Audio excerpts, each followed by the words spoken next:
Let's talk about microaggressions that don't come from strangers. Have you ever had a mom or an aunt make a comment to you and you were just left baffled? Maybe at one time you were their favorite niece and then something flipped and you didn't know what happened. You didn't understand why that switch flipped. You didn't understand what happened. No one explained what was going on to you. No one told you what to expect. Well, if that's the case, this one's for you. And if you haven't watched my other video on microaggressions, watch it because I go into a little bit more detail about microaggressions, but we're going to talk about snide comments, especially from when they're coming from inside the house. You know what I'm talking about, don't you? You know what I'm talking about. Those snide comments from your mom and your aunts, the backhanded compliments, or the cousin who always has something slick to say. You smile, your body tightens, you laugh it off, but your spirit just flinches. You don't know what happened. Many microaggressions between women begin in the home, and that's what we're here to talk about. And often with mothers and daughters. Oh yes. Girls are praised for being cute until they become too confident. Once a daughter starts maturing, developing a shape, owning her voice, she's suddenly fast, too grown, or disrespectful. And by the way, I just have to say that this episode today was inspired by your Level Up guru. She is pretty amazing. You should check her out. She does a lot of videos specifically related to women on women aggression. I just love her content. And when she brought this up, I thought, wow, let me bring this up here because this is one of the things that shakes our confidence away, that takes our authenticity away.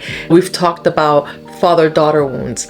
This is a mother-daughter wound and a woman-to-woman wound within the family. I believe that when we talk about it, we can make it stop here. In your generation, you can warn your daughters, talk to your daughters about this. As I was saying, girls get praised for being cute, right? When they're little. And then you become a teenager, your body changes, you're getting a shape, you're getting little boobies, you're owning your voice, you're starting to talk. Now you're too fast, you're too grown, and you're disrespectful. This happens because your mom herself was never affirmed. A mother who was never affirmed herself may unintentionally pass shame, competition, or criticism on to her daughter. You think you're cute now, huh? Those kind of comments. When I was your age, I would have never worn that. Why are you always in the mirror?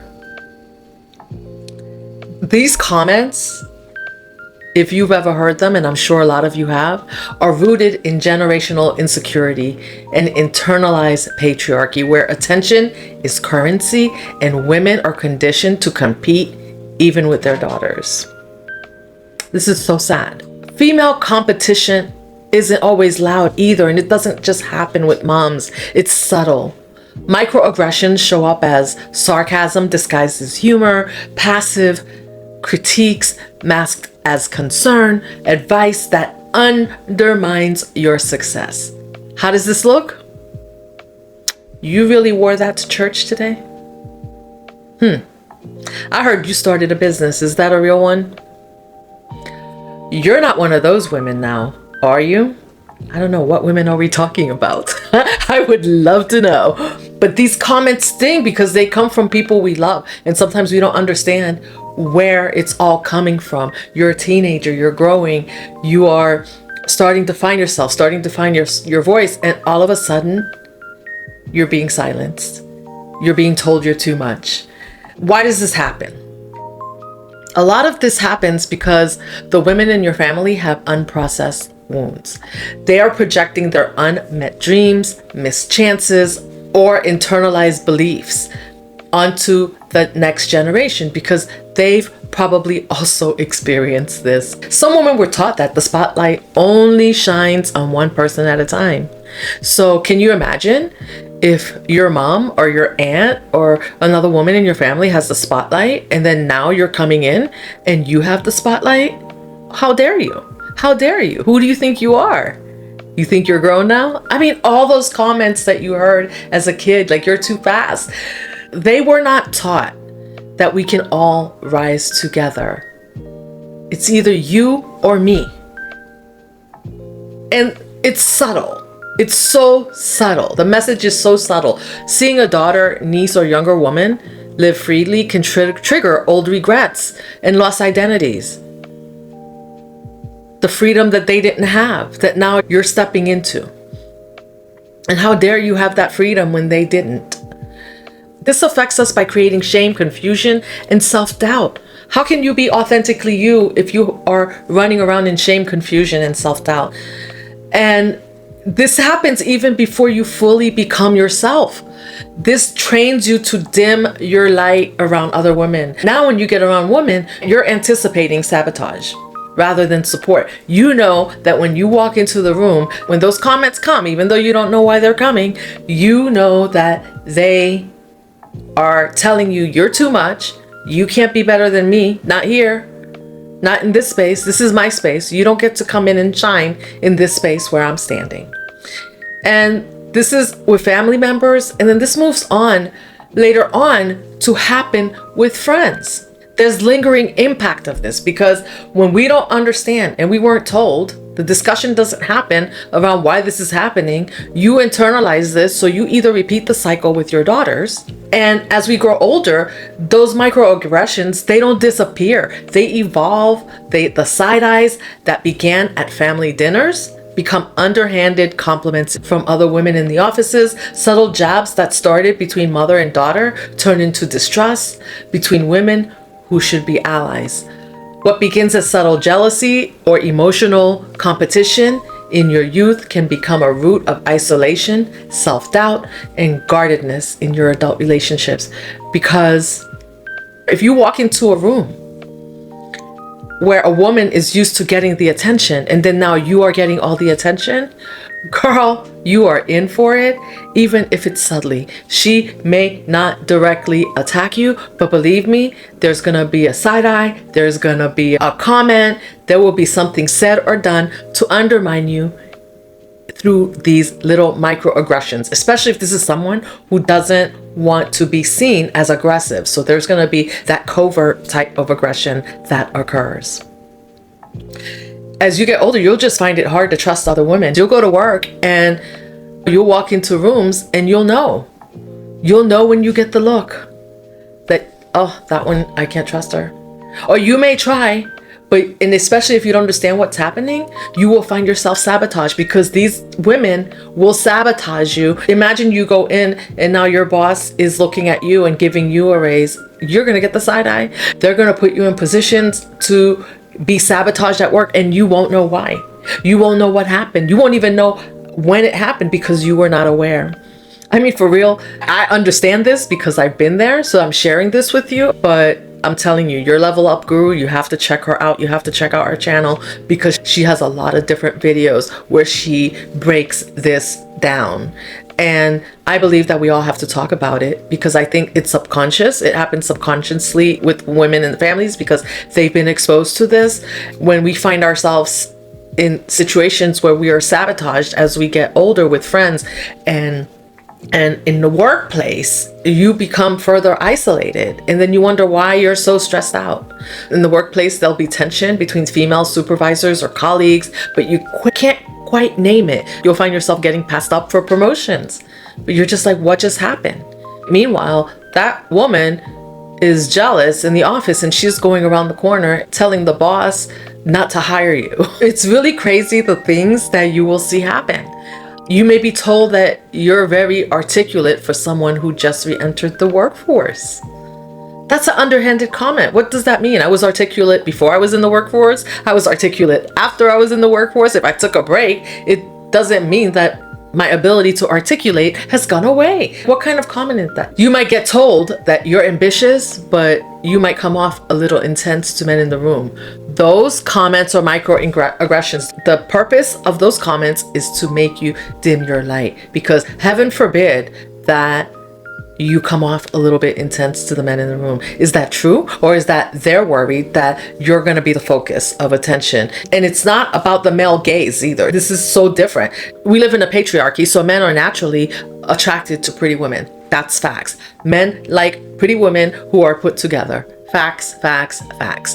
So if you are coming in and they were the pretty woman in the office, and now you're coming in and all of a sudden the attention is going to shift towards you because maybe you're a little bit younger, or I don't know, your beauty's a little bit different, you're going to receive those kind of microaggressive comments and passive aggressive comments and behaviors. They will pass you up for lunch. You'll be passed up for so many things that you won't even know what's going on. And I know many of you have experienced this.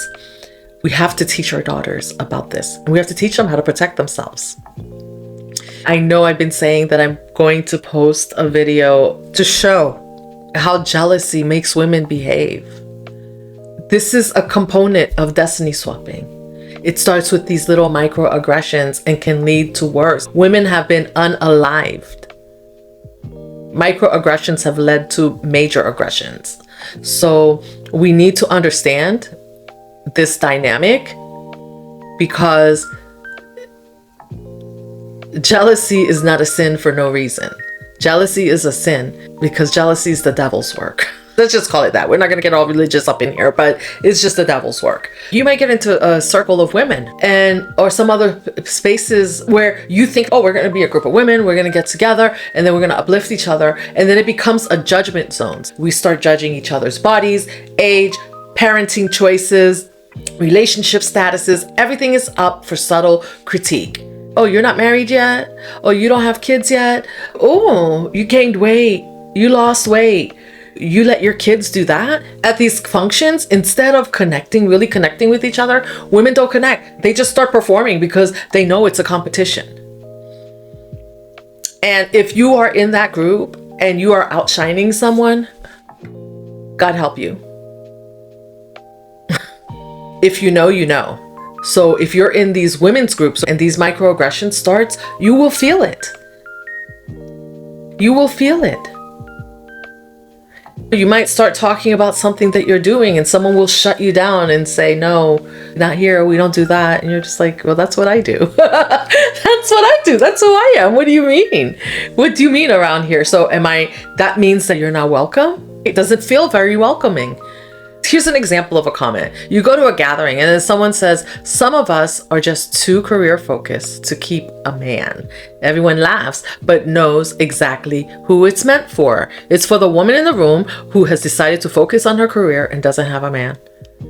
Why is that up for discussion? Who decided that that was up for discussion? And why did they decide like that was something to joke about? It's to dig at your confidence, to make you feel ashamed that look at us, we're all married, we all have men. And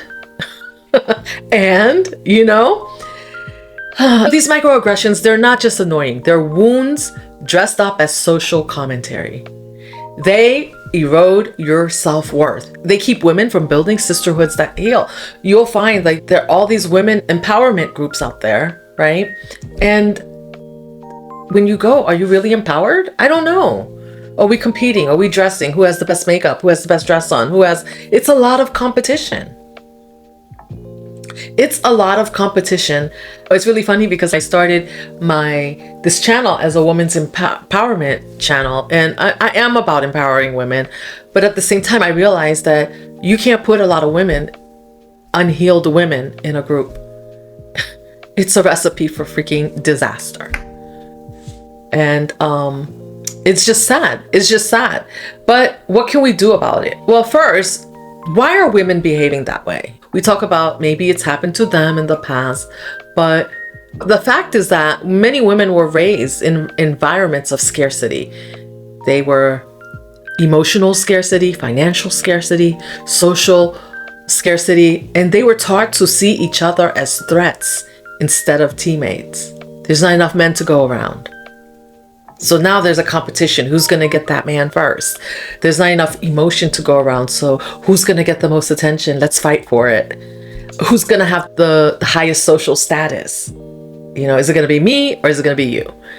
There's also a sort of internalized sexism where women unknowingly mirror the same patterns that used to oppress them. So the things that were done to your mom, she did to you. The things that were done to your aunt, she's passing on to you. The things that were done to you, if you don't check yourself and you don't heal and you don't decide that you're going to heal from this type of generational trauma and not pass it on, you will pass it on to your daughters, your nieces, and other women and friends around you.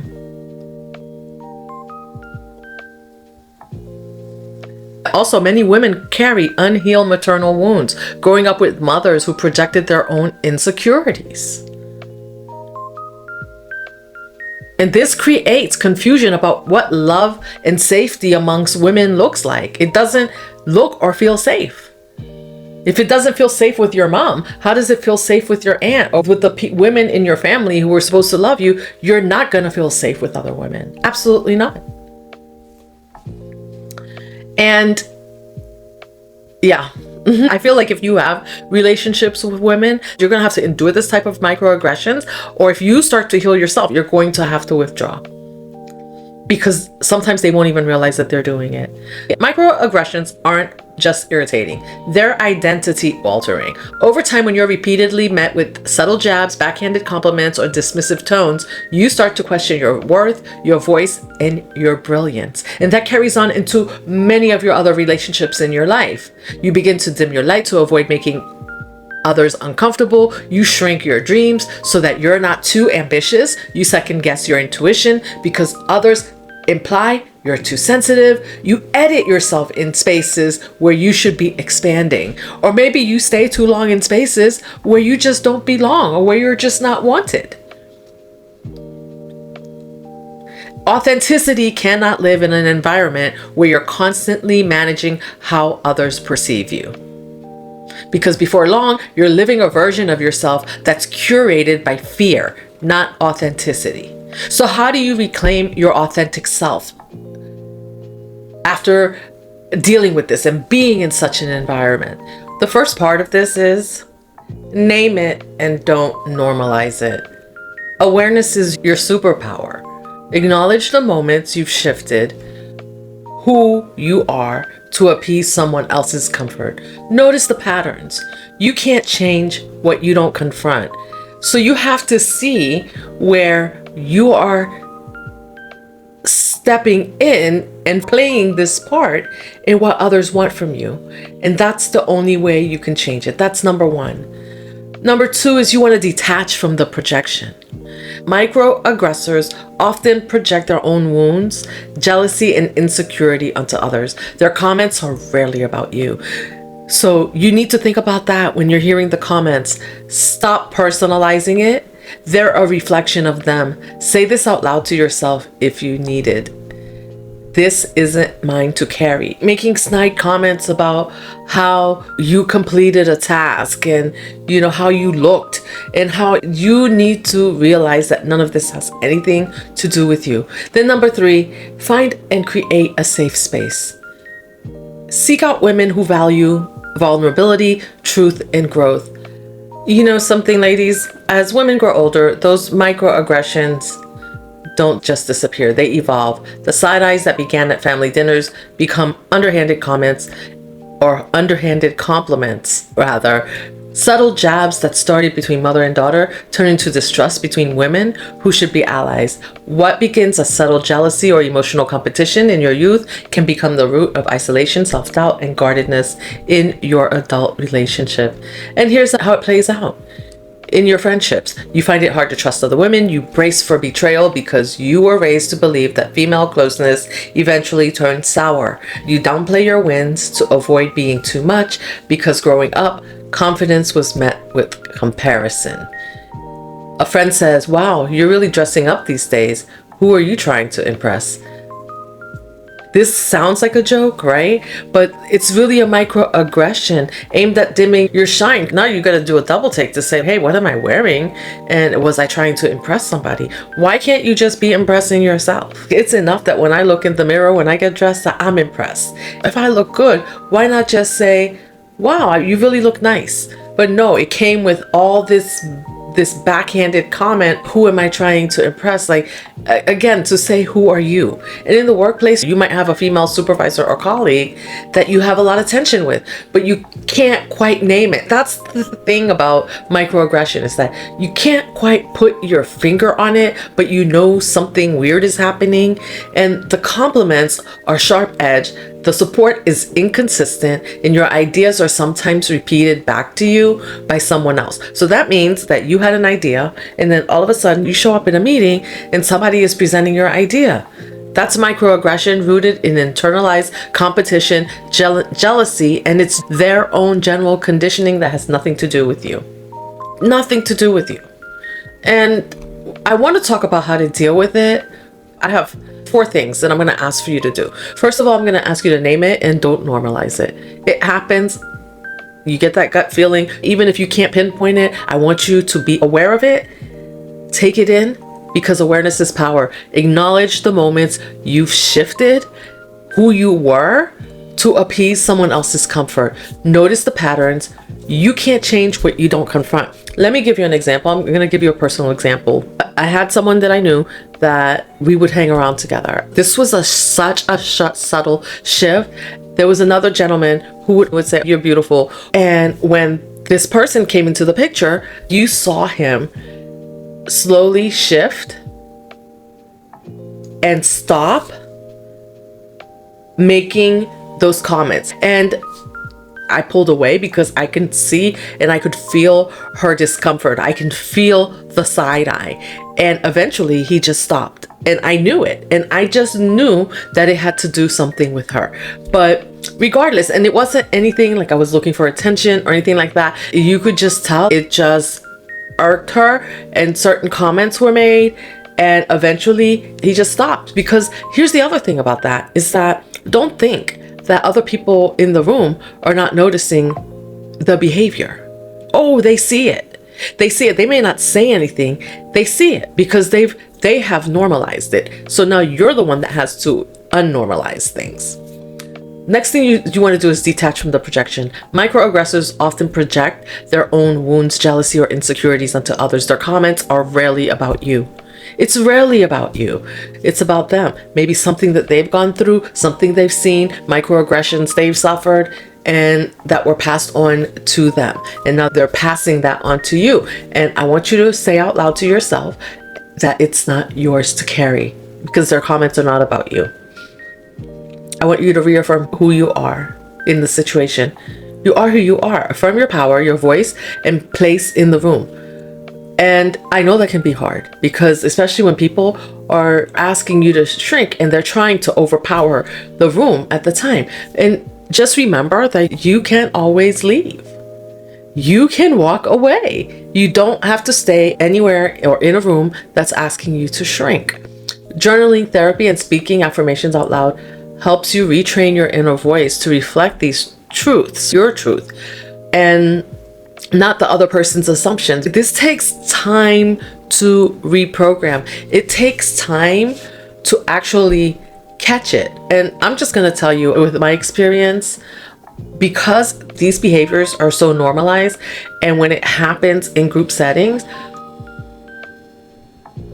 other people will not acknowledge it. And let's say like you pulled someone aside afterwards and said, I can't believe she said that. You might not get the support. So I suggest going to therapy and figuring out how to take the steps to deal with this yourself. Now, number 4 is you want to practice bold softness. This is a practice. This is learned behavior. And this will become one of your other superpowers. You don't have to be loud to be powerful. So if someone does something to you or says something, you don't have to be loud. You don't have to argue. None of that. You don't have to be cold to be strong. Authenticity means being fully yourself. Soft, strong, direct, intuitive, and without apology. And sometimes that's the part that comes off as bitchy, because then they will say, oh, well, so and so is such a bitch. And I'm good with that. I'm good with that because I'd rather be a bitch than be the one that has to shrink in a room where somebody doesn't like the way that I'm behaving, or doesn't like something about me, or doesn't want me to get the attention, or they're noticing that somebody else is paying attention to me that I really don't even care about or didn't realize. And so now there's some jealousy around that. And now I have to dim my light. Why should I have to dim myself? No. And these are just a few things you can do, but I strongly suggest therapy. And I would just strongly suggest, if you're struggling with this, your level up guru, I'm going to link her in the description box. She's amazing. You may find her to be a bit strong. I don't know her whole backstory, but I'm sure there's a backstory that makes her be as strong and as firm as she is. Now, what do you do if the aggressor doesn't stop, right? Like, you've done all the things, you've talked to them. At that point, you have to call it out. You may have to call it out calmly and clearly. Hey, I want to bring something up. I noticed some comments that feel hurtful. Now, this is going to depend on how close you are to the person. But I'm going to say one thing about calling it out, though, calmly and clearly. I had someone I called out. They made some comments, and I called them aside and I made a comment, and they just blew up. So be ready for that. Or actually, they were just as calm as I was, and they made comments to state that if the shoe fits, wear it or something. Whatever comment they made, I can't remember exactly what it was, but it was very dismissive of the feelings that I had expressed. In that instance, you know what? I just had to walk away. When you're bringing something up, you want to use impact language. You don't want to accuse anyone of doing anything, right? Like saying like you're hating on me or stuff like that, because that's just gonna completely trigger someone. But I have to tell you, like, sometimes no matter what language you use, they will be triggered, especially if they knew what they were doing, because they're gonna feel seen at that point. This calling out is just to let them know that you saw what they did. It's not for you to get consensus from them. Now, if it was truly unintentional, you may get an apology, and it may just be like, oh my gosh, it was an oversight. But really, I just don't want you to be surprised also if you call it out to get that type of response. And you're just gonna have to stay level-headed. You're gonna have to stay calm in the situation, because at that point, it's the reaction that they're looking for.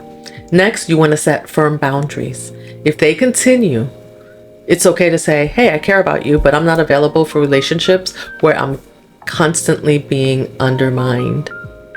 That's a really firm boundary. I've set boundaries where I've said, I don't appreciate this and I'm not going to participate in this behavior. I surely have done that. It's not easy, because sometimes this is going to be with people that you love. But if you don't show yourself that you love yourself more, you're going to continue to experience this.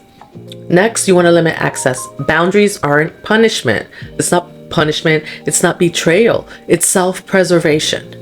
Not everyone deserves a front row in your life, especially those who are throwing stones from the front row at you. Somebody is coming into the front row of your life and they're making jokes about you, right? Like they're undermining you. If you do not set the boundary, nobody else will do it for you. Your boundary is your self-respect and your self-preservation. And one other thing I'm going to say is, don't normalize microaggressions from relatives. You don't normalize it just because it's family. Usually within families, it's brushed off and then it's like a rinse and repeat. That's just how she is. No, it's not how she is. It's not how he is. That's how they choose to be. And you get to choose not to engage. That's it. You get to choose not to engage in that behavior. And I attended a function and I had a family member who decided it was a great idea. I had been struggling with my weight and decided to call me out in front of everyone. And I basically had to call that person out in front of everyone and make a comment. It was kind of a rhetorical comment. it was uncomfortable, and you could feel the room shift when I did it, and I was fine with it because I thought, well, if you can cause the whole room to shift to focus on the comment that you made about me and my weight when I walked into the room, then you know what, you should be able to take the shift when I respond. It just is but what it is. After that, then you just, maybe you don't put yourself in those situations anymore. That's it. You know, that it is what it is. Everyone's allowed to their opinion. I'm not saying that they're not allowed to their opinion, but they're not allowed to undermine me. If you love me, you wouldn't be undermining me in public. That's you undermining me, but you're masking it as concern. It's not concern. It's meant to diminish me. It's meant to embarrass me. And you did a good job. So bravo, right? Like, what else can I say? Bravo, you've accomplished your task. But don't be mad when I step away. Don't be mad when I limit access. Don't be mad when I set boundaries to preserve and protect myself and preserve my self-respect. The bottom line is that you can't stop people from projecting, but you can stop absorbing it. You can stop letting the projections that people put onto you determine who you are, because you're jumping through hoops to be whoever it is that they want you to be in the moment. You can stop carrying guilt for someone else's jealousy. Every time I walk into a room, do I have to be like mindful that, oh, if I look too good or if I wear that shirt, that someone's gonna say, oh, like she's got on those tight jeans, like why would she wear that? Because I can. And so, because I wanted to, just like if someone else wanted to. And so why is it that my attire irritates you? It's not even anything that overt, right? Like, it's not like you're running around bending over in a mini skirt in front of somebody's husband, right? That's a whole other story. But it's just the fact that sometimes you have a light when you walk into a room, and that light turns heads. It doesn't matter what you look like. It probably wouldn't even matter if you had on sweats. You would still turn heads when you walked in the room. And that's the thing.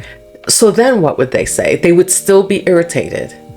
When you begin to return to yourself and stop shifting for people, everything shifts. Your voice gets louder, your walk gets steadier, and your presence speaks before you do.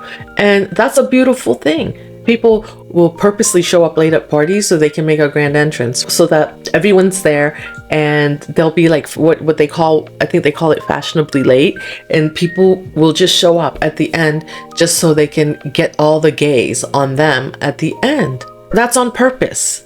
That fashionably late is on purpose in order to get the gaze. And who are you to walk in whenever you want to and you still get the gaze? And so that can irritate people. It just is what it is. There's nothing you can do about that. And I keep saying around here, we don't shrink anymore, because authenticity isn't just about showing up. Literally, it's about refusing to shrink in these ways.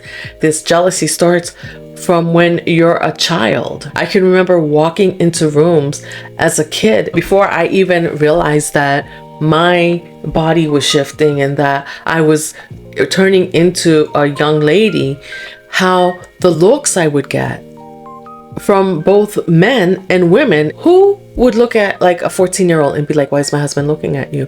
Why aren't you talking to your husband to ask your husband why he's looking at a 14-year-old? That's who you need to be talking to. That 14-year-old is a 14-year-old. And to me, I will never understand it, but it's just easier because it's easier to look at that 14-year-old and blame them and make them the problem, especially because women are competing for the male gaze. And now, as a 14-year-old, your daughter walks into the room at 14, she's developing, and all eyes are on her because she's cute. Look at, for example, Kanye's daughter, Kanye West, and Beyonce's daughter. Beautiful girls. Beautiful girls. And the things that people are saying online about them is ridiculous. It's so ridiculous. I think Beyonce's daughter may be 14, maybe 15 now, and she's doing her thing. She's coming into her own. Beyonce seems to be doing a great job raising her on stage with Beyonce. She's a beautiful young lady. You know, why all the comments? Sometimes it escapes me. I will never understand it. You just can't be authentic while walking on emotional eggshells. And if you walk into anywhere and you feel like you're walking on eggshells, maybe that space is not for you. And you don't need the permission of someone else to tell you that that space is not for you. Remember that microaggressions are subtle, but their impact is loud. They mute your joy, they dull your confidence, and they dim your light. And unless you reclaim your space, your voice, and your boundaries, you're in for a long haul. People will manipulate and continue to tear you down. You wake up one day and you're just like, who am I? Who am I? You know? Just remember, it doesn't have to be that way. The last thing I want to say is that the most powerful thing you can do in this world that loves to thrive on your silence is to finally show them that you're seeing clearly and you're choosing to step into your truth, into who you are, who you always were, who you were meant to be before they started telling you that you were too much. Thank you for joining me. Hit that like button, subscribe, drop me a heart in the comments, of course, and I will see you in the next one.